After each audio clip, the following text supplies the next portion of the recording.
Mga kababayan, trending ngayon sa social media itong si Cheese Judas Escudero na tila dinaga ang dibdib. Noon, napakatapang nitong banggitin sina Martin at Saldico kaugnay ng mga issue sa flood control. Pero bakit ngayon na magsisimula na ang investigasyon, tila biglang nawalan ito ng bayag?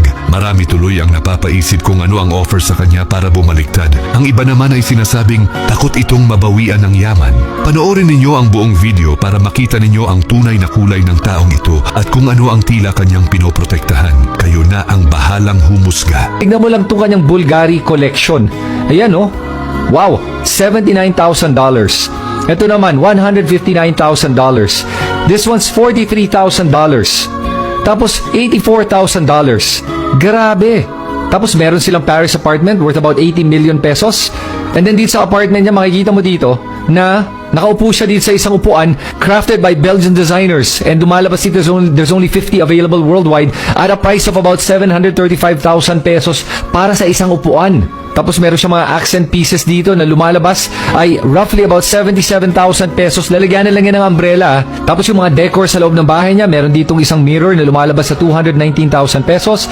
Tapos yung isa naman dito ay itong mga giraffe trophy heads for 66,000 pesos each.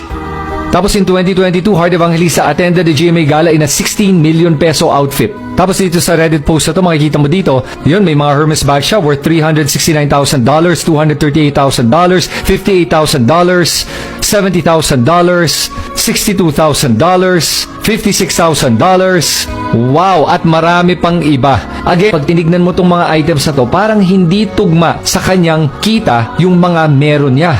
Si Heart din naman pag tinignan mo, hindi siya ganun ka luxurious dati. May pera, pero yung ginagawa niya ngayon, medyo malala yung paggagastos niya kumpara sa dati. But definitely, they have a mga Hermes bag siya worth $369,000, $238,000, $58,000, $70,000, $62,000, $56,000. Wow! At marami pang iba. Again, pag tinignan mo tong mga items na to, parang hindi tugma sa kanyang kita yung mga meron niya.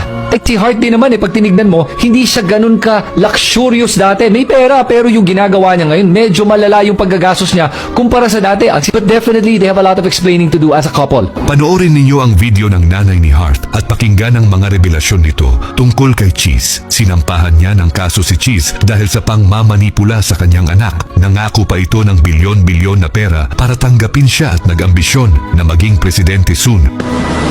This Mr. Escudero, I guess, has some kind of power that he can totally... I'm so naive and so I will become the next president. I've been promised a pledge of a billion and billion and hello, yung anak ko naman, siyempre naman, hello. Kilalang kilala raw ni Mrs. Ongpaco ang anak kapag na-in love at may pakiusap nga siya sa senador.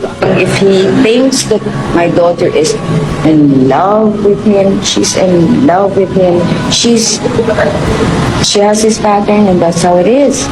Mga kababayan, malapit na tayo sa exciting part. Ito na ang simula ng turuan at bukingan. Panoorin ninyo ang matapang na revelasyon ni Cheese Escudero tungkol sa mga tinuturong mastermind sa likod ng sinasabing pinakamalaking korupsyon sa kasaysayan ng Pilipinas.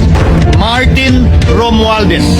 Siya ang dahilan ng kaguluhan, pagkakaaway-away, pagkakawatak-watak na ngayon yumayanig sa ating bayan, maprotektahan lamang ang sarili niya. Kung kayo ay kakampi ni Martin Romualdez, pues sumunod kayo sa gusto nila. Una, maniwala kayo sa mga sinasabi ng testigo niya na nagtuturo lamang sa mga senador.